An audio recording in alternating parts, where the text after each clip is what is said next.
दोस्तों नमस्कार। दोस्तों मौजूदा वक्त में आप सिर्फ दो आवाजें सुन पा रहे होंगे। एक आवाज राहुल गांधी की है जो सीधे निशाने पर प्रधानमंत्री नरेंद्र मोदी को लेते हैं। दूसरी आवाज राजस्थान के मुख्यमंत्री अशोक गहलोत की है जो सीधे निशाने पर सचिन पायलट को लेते हैं। राहुल गांधी प्रधानमंत्री मोदी के हर निर्णय, हर नीति को लेकर उन्हें कटघरे में खड़ा करने से चूक नहीं रहे हैं।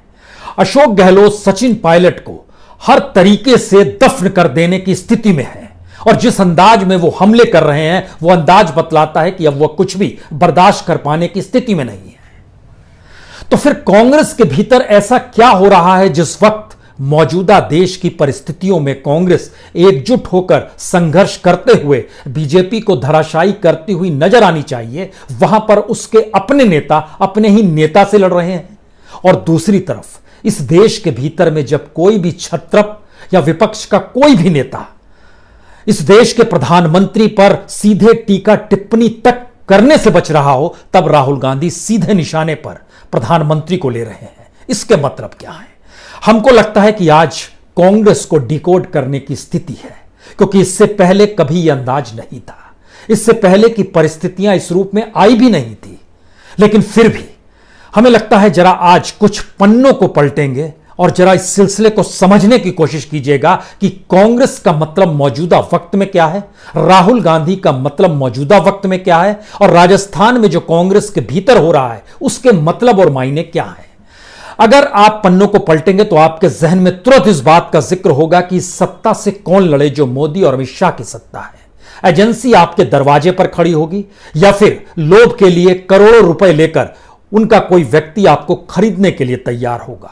विधायकों की स्थिति, सांसदों की स्थिति, नेताओं की स्थिति इस देश में जितनी खरोख्त फरोख्त बीते लगभग 6 बरस में हुई है, उनकी तादाद 121 ऐसे हैं जो कि पदों पर थे, बाकी लगभग 70 ऐसे हैं जो पदों पर नहीं थे, यानी 190 का आंकड़ा तकरीबन पहुंचता है। और जिन नेताओं के दरवाजे पर सीबीआई, ईडी की टीम पहुंची, वैसे नेताओं की तादाद इस देश के भीतर में लगभग 2 दर्जन है, जो छत्रप भी जिसमें शामिल होते हैं। शायद इसीलिए इस कतार को जब आप देखते हैं तो ऐसे में आपके सामने एक के बाद एक नाम आएंगे। ममता बनर्जी जो कल तक विरोध करती थी, आज वो खामोश क्यों है? कलकत्ता पोर्ट का नाम श्यामा प्रसाद मुखर्जी के नाम पर हुआ और ममता बनर्जी ने गुणगान श्यामा प्रसाद मुखर्जी का करना शुरू कर दिया। वही ममता बनर्जी जो कल तक आरएसएस को निशाने पर लेने से चूकती नहीं थी। क्या यह समझौता भुवनेश्वर की बैठक में हुआ जिसमें देश के गृह मंत्री अमित शाह की मौजूदगी थी ममता बनर्जी के साथ? हो सकता है। कल तक अरविंद केजरीवाल जिस तरीके से निशाने पर बीजेपी नहीं बल्कि अमित शाह और नरेंद्र मोदी को लेते थे, आज की तारीख में वो कांग्रेस को निशाने पर लेने लगे हैं। और खास तौर से मौजूदा वक्त में बीते 3 महीनों में जो बदलाव आया है उसमें लगता है अरविंद केजरीवाल लगभग नतमस्तक हैं अमित शाह के सामने और उनके जो बोल हैं वह रेंग रहे हैं। कमोवेश यही स्थिति देखिएगा तो आप नवीन पटनायक की खामोशी देखिए, वह भी एक राज्य के मुख्यमंत्री हैं, छत्रप है, कुछ नहीं बोलेंगे। केसीआर को देखिए जो तेलंगाना के मुख्यमंत्री हैं। वाईएसआर के बेटे जगन रेड्डी को देखिए, वह भी एक राज्य के मुख्यमंत्री हैं, लेकिन वहां से भी आपको कोई आवाज सुनाई नहीं देगी। उत्तर प्रदेश बिल्कुल बगल में है। मायावती तो तैयार हो गई कि राजस्थान में राष्ट्रपति शासन लगा दिया जाए। जो बात बीजेपी कहने से हिचक रही थी उसको मायावती ने बीजेपी बनकर कह दिया। अखिलेश यादव कमोवेश टीका टिप्पणी बड़ी छोटी सी करते हैं, बड़ी महीन करते हैं और उसके बाद पतली गली से निकल जाते हैं, यानी वह भी खामोश है। ऐसे वक्त में राहुल गांधी अगर बोल रहे हैं, इसका मतलब क्या है? और ठीक इसी वक्त में सचिन पायलट को निकम्मा और नकारा शब्द से अलंकृत करने की परिस्थिति में अगर अशोक गहलोत आ गए हैं तो इसका मतलब क्या है? क्योंकि यह एक बिल्कुल नई परिस्थिति है। बड़े सॉफ्ट माने जाते रहे हैं अशोक गहलोत, बड़ी खामोशी के साथ सत्ता संचालन करते रहे हैं।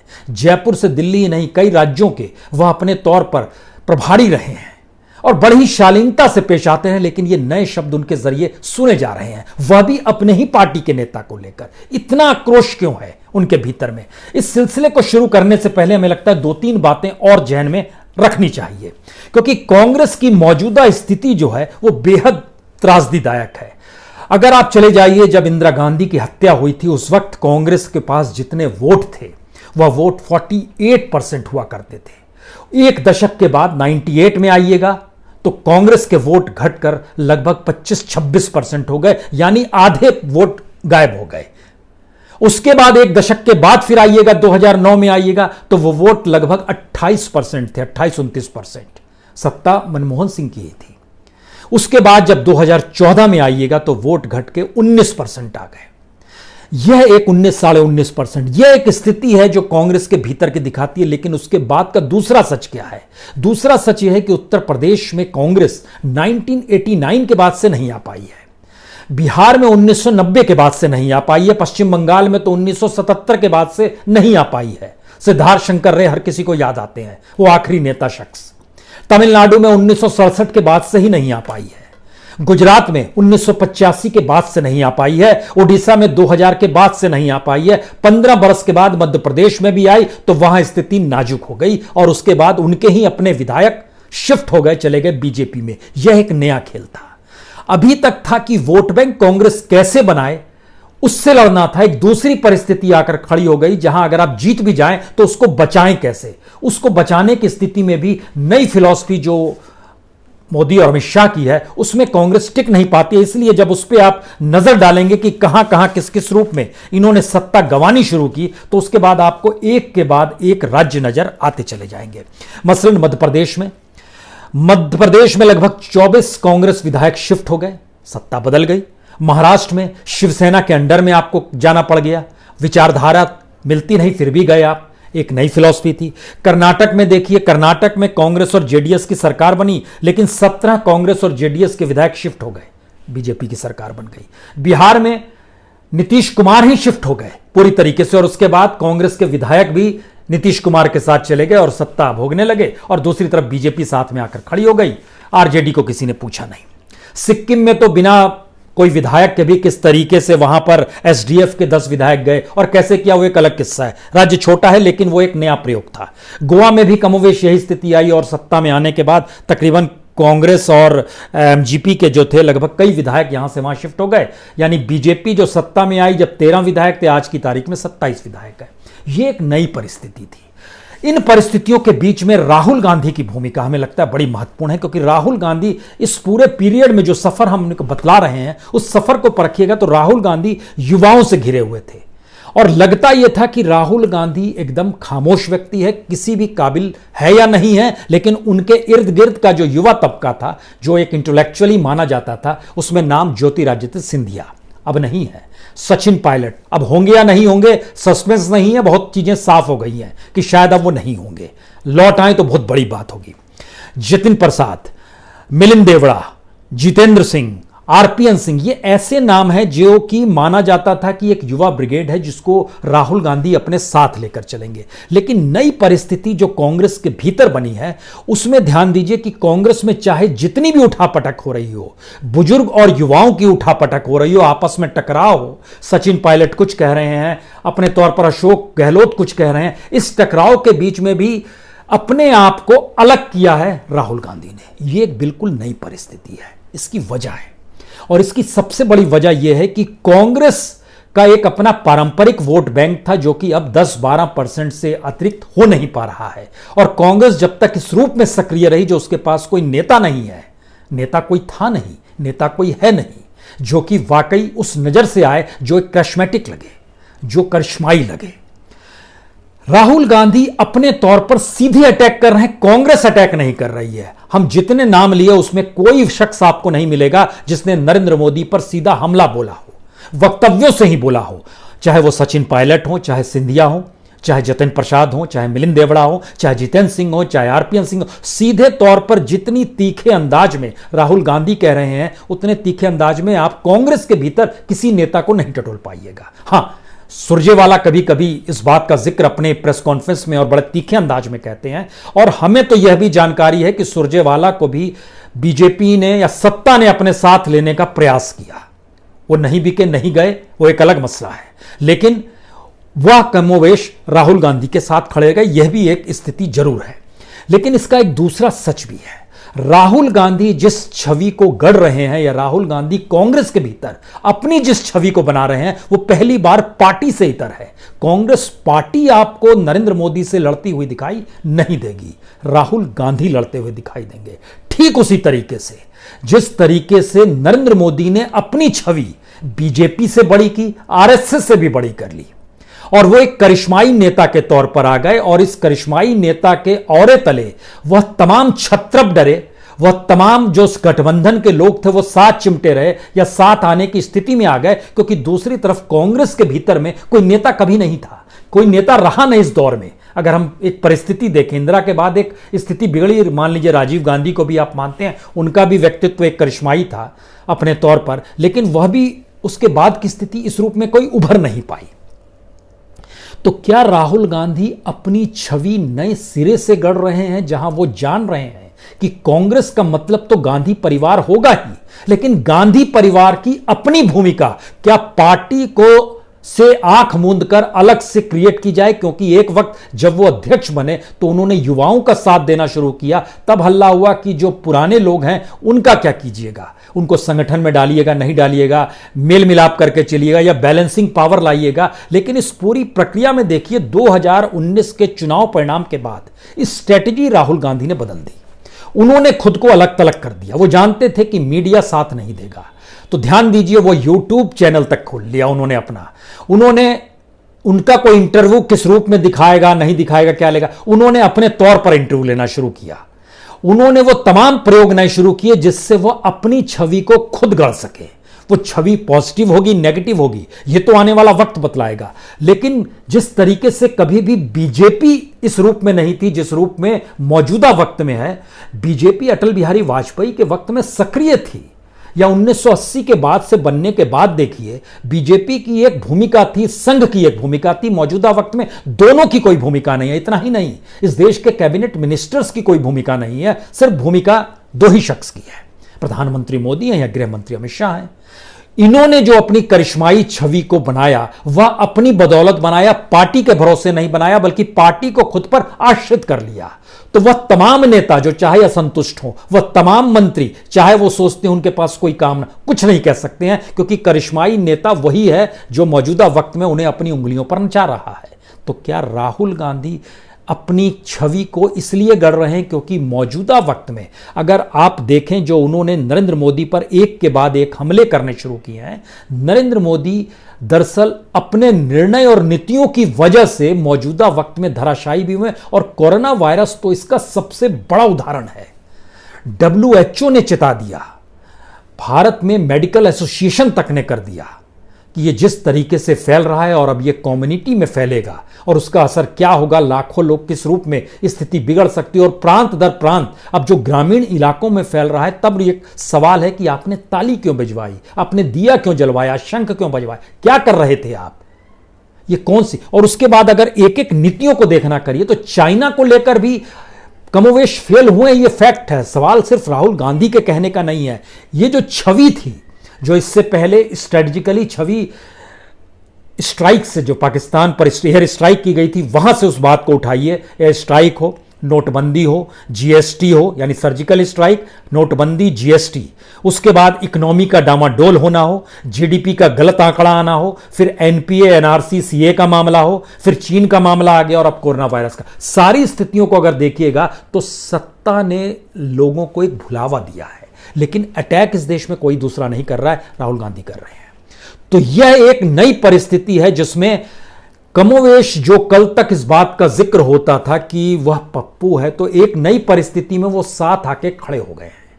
उसकी वजह है क्योंकि मौजूदा वक्त में लोगों के भीतर एक निराशा है, लोग एक संकट से, उनके सामने कोई विकल्प नहीं है। वो अभी भी नरेंद्र मोदी का विकल्प राहुल गांधी को नहीं देख रहे हैं, लेकिन वह इन बातों को समझ रहे हैं कि जिन बातों का जिक्र नरेंद्र मोदी करते रहे वो बातें सकारात्मक तौर पर अच्छे दिन नहीं ला पाई, वो और बुरी स्थिति में आ गई है। तो फिर इसके मतलब मायने क्या होंगे? तो एक तरफ ये गढ़ने की स्थिति है, दूसरा जो कांग्रेस के भीतर की लड़ाई थी जिसमें लगता था कि कोई किसी को संभालेगा, तो हमें लगता है कि पहली बार गांधी परिवार ने अपने तौर पर उन्हें खुला छोड़ दिया है कि आप कांग्रेस को जैसे भी गढ़ना चाहते हैं गढ़ें, और उसमें हमारी भागीदारी सिवाय इसके कि आप हमारे दरबार में आएंगे और हमसे जिक्र करेंगे और हम देखेंगे और हम सिर्फ कह सकते हैं कि सब कांग्रेस में बने रहे। क्योंकि जब आप कांग्रेस को परखना शुरू करते हैं तो जरा यह देखिए कि कांग्रेस में मौजूदा वक्त में ऑर्गेनाइजेशन लेवल पे जनरल सेक्रेटरीज कौन कौन है और वो किस रूप में काम कर सकते हैं। मसलन अंबिका सोनी जम्मू कश्मीर की सब प्रभारी हैं, वो क्या काम करेंगी जम्मू कश्मीर को लेकर। अविनाश पांडे विदर्भ नागपुर से आते हैं, वो राजस्थान को लेकर किस रूप में फेल हुए यह भी नजर आ गया। गुलाम नबी आजाद हरियाणा के प्रभारी हैं, उनकी समझ हरियाणा को लेकर क्या है। हरीश रावत असम को प्रभारी हैं, उनकी समझ क्या है। केसी वेणुगोपाल कर्नाटक के प्रभारी हैं, मल्लिकार्जुन खड़गे महाराष्ट्र के प्रभारी हैं, मुकुल वासनिक मध्य प्रदेश और तमिलनाडु के प्रभारी हैं, शंकर सिंह गोहिल बिहार के प्रभारी हैं। इन नामों का जिक्र करते करते तुरंत आइए प्रियंका गांधी भी तो जनरल सेक्रेटरी हैं, वह कहां की प्रभारी है। मौजूदा वक्त में कागज पर वह पूर्वी उत्तर प्रदेश की प्रभारी है, पूरे उत्तर प्रदेश की भी प्रभारी नहीं, पूर्वी उत्तर प्रदेश की प्रभारी है, लेकिन वो सक्रिय हैं। वो अपना एड्रेस भी लखनऊ का, लेकिन बाकी जितने नाम हमने लिए उन नामों पे जिक्र कीजिएगा तो सबका एड्रेस भी अपने अपने राज्य या दिल्ली का एड्रेस है, प्रभारी वाले राज्य का एड्रेस नहीं है। तो कांग्रेस के भीतर एक बिखराव है। नई परिस्थिति में जो कुछ, अगर आपको हम ये पूछ दें कि कौन सेक्रेटरी है कांग्रेस के भीतर का, तो आप हैरत में आ जाएंगे। आप बोलेंगे हम तो कोई नाम जानते नहीं हैं। हम कुछ नाम जैसे बताते हैं, अजय कपूर, अमित देशमुख, ये नाम आपके जहन में होगा, लेकिन कहां के प्रभारी हैं, क्या करते हैं मौजूदा वक्त में, इनका एड्रेस क्या है, ये देखिएगा तो आप हैरत में आ जाइएगा। और इनकी पॉलिटिकल साइट पर जाके देखिए। आशीष दुआ, आप बोलेंगे ये कौन है, ये महाराष्ट्र के प्रभारी हैं साहब। मोहंती, विश्वरंजन मोहंती, भूपेन कुमार बरुआ, ये ऐसे नाम हैं जिनका हम जिक्र कर रहे हैं, ये सभी सेक्रेटरी लेवल पर हैं कांग्रेस के भीतर में। बीएम संदीप कुमार, बीपी सिंह, बाजीराव खाड़े, सीडी मयप्पन, ये आप नहीं जानते होंगे इन नामों को, क्योंकि कांग्रेस के भीतर में ऐसे सरों को गिनने वालों की तादाद सर गिनते चले जाइए, लेकिन हर कोई अपने आप को कांग्रेसी कहता है, उसी अंदाज में रहता है। और शायद कांग्रेस के भीतर का संकट सबसे बड़ा यह है कि नेचुरल वे में जो उसमें से उभर कर आया, उसमें अशोक गहलोत की एक पहचान रही, इससे इनकार नहीं है। सचिन पायलट ने एक पहचान बनाई, इससे भी इनकार नहीं है। लेकिन दोनों ही जब आमने सामने खड़े हैं तो कांग्रेस को नए सिरे से किस रूप में कौन गढ़ेगा, यह भी एक सवाल है। और इस नए कांग्रेस की परिस्थितियों में कांग्रेस को एक करिश्माई नेता चाहिए, जहां पर वह आने वाले दौर को देखते हुए मौजूदा वक्त के निर्णय ले। अभी तक कांग्रेस के भीतर निर्णय तत्काल को लेकर होते थे, आज यह कहना है कह दिया, उसका असर बाद में क्या होगा मुश्किल था, वो नहीं कोई जानता था। राहुल गांधी ने जनेऊ पहन लिया या मंदिर चले गए, वो तत्काल की परिस्थितियां थी जिस दिशा में ये 2019 से पहले चल रहे थे। लेकिन पहली बार ये हर किसी को समझ में आ रहा है कि दूर देखो, उसके अनुसार तत्काल के निर्णय लो, ना कि तत्काल के निर्णय लेकर दूर के रास्ते अब बंद कर दो। तो क्या कांग्रेस के भीतर भी कमोवेश यही स्थिति है? क्योंकि सचिन पायलट को दिग्विजय सिंह कहते हैं ये मेरे बेटे समान है, और अशोक गहलोत कहते हैं ये निकम्मा और नकारा है। कमाल की स्थिति है ये। सवाल है राजस्थान में सरकार बचेगी या जाएगी। सवाल है कांग्रेस के भीतर में पुरानी पीढ़ी रहेगी या नई पीढ़ी आ जाएगी। सवाल यह है कि कांग्रेस के भीतर कितना, लेकिन सवाल है कि कांग्रेस के भीतर नेता कौन होगा। नेता मौजूदा वक्त में वही शख्स होगा जो मौजूदा वक्त के दूसरे नेता को कटघरे में खड़ा करके धराशायी करने की स्थिति में आ जाए, और सामने नरेंद्र मोदी खड़े हैं। इस स्थिति में कांग्रेस कैसे लड़ेगी, किस रूप में लड़ेगी, कौन तैयार होगा, कैसे खड़ा होगा, हमें लगता है इसकी व्यूहरचना धीरे धीरे जनता के भीतर से शुरू होगी। वह किसे एक्सेप्ट करेगी, किस रूप में एक्सेप्ट करेगी। नेताओं के कहने के अंदाज से उसको एक्सेप्ट कर लिया जाए या नकार दिया जाए, अब यह संभव नहीं है, क्योंकि पहली बार इस देश के भीतर में मौतों का तांडव हो रहा है और उस पर सियासत भी साधी जा रही है। इस देश के भीतर में राजनीति भी हो रही है, सत्ता पाने की होड़ भी है, और लोग मर भी रहे हैं। पहली बार इकोनॉमिक परिस्थिति ऐसी आ गई है कि पूरी की पूरी राजनीतिक सत्ता जो मौजूदा वक्त में दिल्ली में बैठी है, सिर्फ ट्विटर हैंडल पर और व्हाट्सएप पे प्रोपेगेंडा की दिशा में बढ़ रही है। एमएसएमई कैसे संभलेगा कोई नहीं जानता है। छोटे व्यापारियों की स्थिति नाजुक हो गई है। 20% व्यापारी तहस नहस हो गए हैं। 15 लाख करोड़ से ज्यादा का घाटा हो गया है, जो कि खुद ब खुद रिपोर्ट वहां से निकल कर आई है। Confederation of all India traders कह रहा है कि स्थिति बहुत नाजुक हो गई है। किसी भी सेक्टर की स्थिति नाजुक हो गई है। संभलेंगे कैसे, संभालिएगा कैसे? कांग्रेस इसको नए तरीके से क्या गढ़ पाएगी, भविष्य के गर्त में है। लेकिन कल आपसे मिलेंगे राजस्थान को लेकर जो फैसला होने वाला है, उसके बाद इस बात की तय होगी तारीख राजस्थान बिक गया बीजेपी के हाथों या राजस्थान बच गया और बीजेपी यानी सत्ता वो अपने आप को अब नए सिरे से गढ़ने की कोशिश करेगी। बहुत बहुत शुक्रिया, बहुत बहुत शुक्रिया।